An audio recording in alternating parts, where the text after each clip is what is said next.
Hey everyone, this is John the Watch Concierge, and today I'm going to be doing a video, not a review, but still a video of three watches I really like. And of course you can tell that they have kind of a similar color with the dial.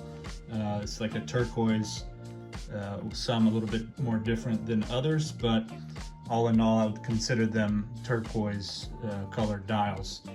And some are a little bit more green, some are a little bit more blue, but they're really good sports watches. This is alternative to anything that might be above perhaps $150 or $200. So if you want to go for something sporty, casual, and that's under $150, then these are a great option, and I definitely recommend it. So this is going to be kind of just a quick little short video discussion, nothing going too deep into the watches, but just kind of talking about what I like and what I don't like about these watches, and you know what the features are. But it's not an in-depth review because I have already done reviews on these watches. So if you haven't seen it yet, please go to my YouTube channel and check out the videos.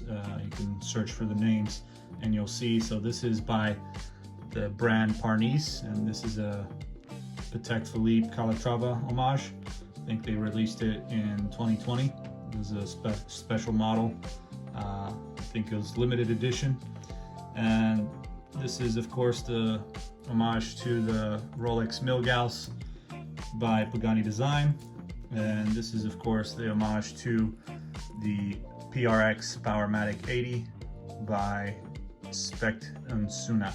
So this is the homage to the Tissot PRX, and they don't actually have this color dial, so this is actually quite unique, I guess you could say, in terms of the dial color. They did not the overall design of course is an homage to that watch, but the color, they don't have a color like this on the lineup for a Tissot. So if you really like this color, then of course you won't be able to find it with the real thing. You have to go to something like this, to this specific watch. The Rolex Milgauss homage by Pagani Design also has kind of like a slightly different color. I believe the Rolex Milgauss has a deeper blue color.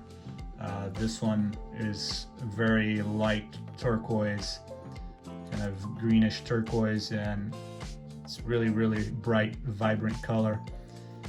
And this is, I haven't seen the Patek Philippe too much in terms of pictures. I've never seen any of these watches except for the Tissot in person, so I wouldn't be able to really say what they are like. But just by looking at the pictures, I guess you could say this is somewhat the same color, maybe slightly different shade of blue.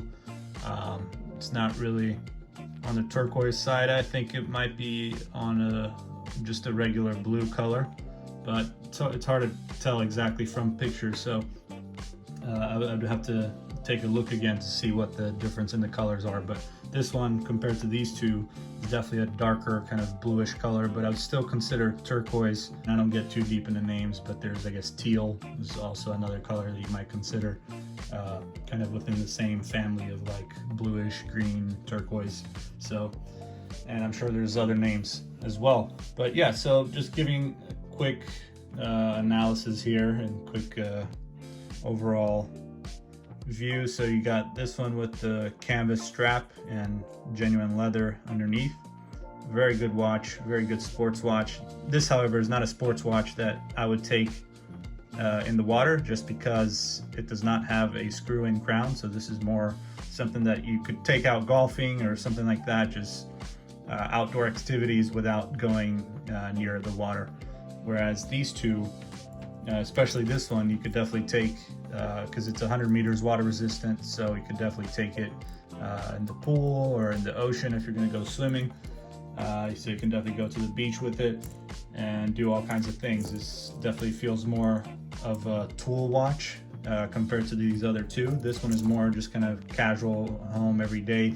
You could even maybe use this as a more formal watch, but I would still say it's too casual to be a dress watch. But I don't know, if you want to just dress decent, I guess maybe business casual, you could definitely use this on an occasion like that, for a party. It's a very nice looking watch, and I love the numerals and everything. You got good, I mean, decent lume. I'll go over the lume with each one soon, but you got very legible numbers, and just the whole dial is really fantastic. The way everything is nicely applied, and the details on the center part of this circle here on the dial is really cool. And legible date, I would say, as well. But like I said, it's not a sports watch that you should take in the water, so avoid that, especially because it doesn't come with a bracelet. It just comes with this leather canvas strap, so it's not something I would recommend for the water. And then with this one, like I said, very good kind of tool watch for everyday use. It also kind of works nicely as a more formal kind of watch. I would say also business casual, but nothing too dressy. And then this one is, you know, a little bit different. You have a kind of like an integrated style bracelet, very different in terms of the finishing and the design. Also have this case that's very cool and kind of a vintage style design. And yeah, just an overall great watch. Just I'd say that there's not much to this one besides a cool design. I mean, definitely has a great finishing for an homage watch, and I would say this and the Parnis are probably the cheaper ones in this lineup here that I have. You also have a very legible date right there, and you got a decent lume as well, just like these two. They're all kind of probably similar C3 green lume. And this one also has a beautiful waffle dial, very detailed, and it is only 50 meters water resistant. However, it does have an extra protection with the screw-in crown, and you have the screw-in case back as well. You have the Miyota 8215 movement, I believe, on this one, or 8315, either one of those. And it's a decent watch, very good looking, I'd say. The bracelet is really cool, the way it reflects in the light with the way it was finished. It's just a very unique style bracelet. I would say you don't come across that too often.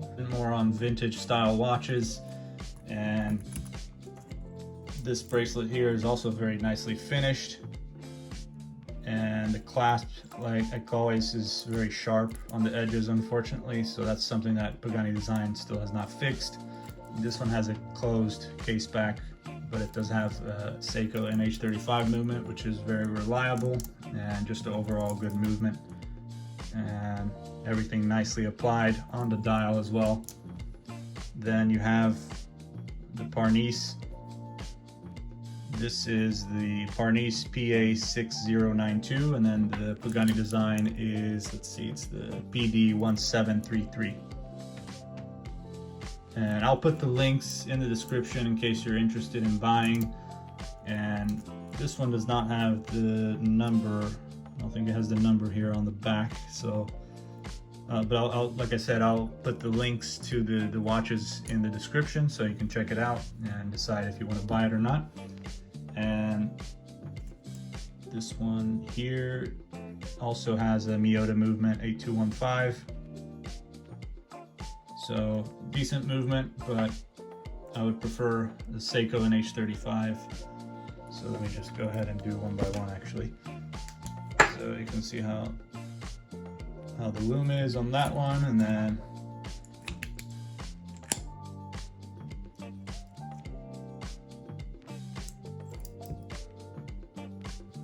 this one is a little bit brighter,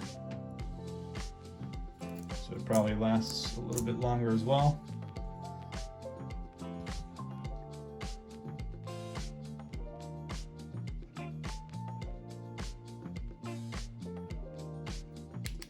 And you got decent lume on this one as well, numbers and on the hands. But yeah, case finishing, it's very nicely brushed on the side, polished on the lugs, above the lugs, and you got the signed crown there with the P. And we can take a look at this here. Let me get this a little bit cleaned up. You can see how the case looks like.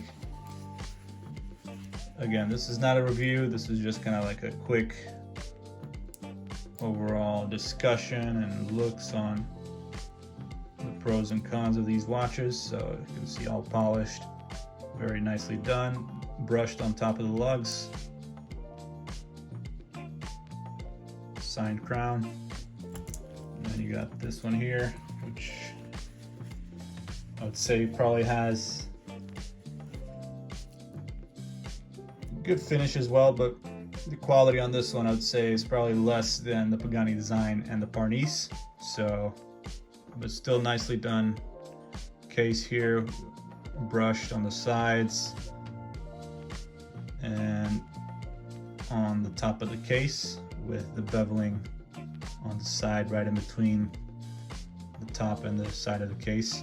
And of course the bezel is all polished. And you can take a closer look here on the dial. Everything also nicely applied on this one. Good size hands, extend out all the way to the minute markers. Same with this here, good size hands. Everything nicely applied. Beautiful Pagani design logo right there.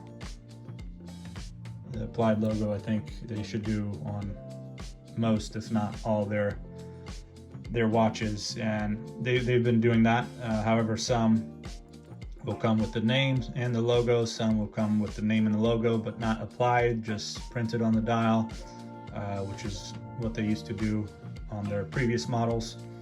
And some people like it without the name and just the logo. Sometimes it depends on the models for me. I think certain models look good with both the logo and the name, and others look good with just the logo. So, and you got the PRX here, PRX printed name and applied numbers, and hands are also good size. This one looks a little bit shorter than the other watches here, but I wouldn't say it's a huge difference. It's still a good size, good length. And yeah, it's also got a nice buckle on this strap here, very nicely finished. The bracelet on this one, of course, is very cool. Clasp, you got the double push button butterfly clasp. But yeah, this is pretty much all I have to say. I think I've gone through the pros and cons in terms of the watches and what you can do with them, what situations and occasions to wear.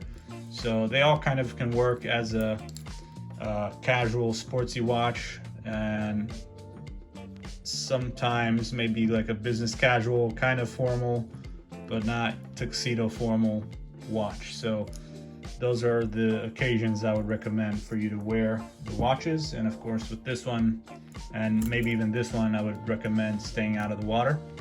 But this one you can definitely go in the water and do everything you want with it. So thank you very much for watching. Make sure to subscribe, like, check out all the other videos I have on my channel, and I'll see you guys next time. Take care.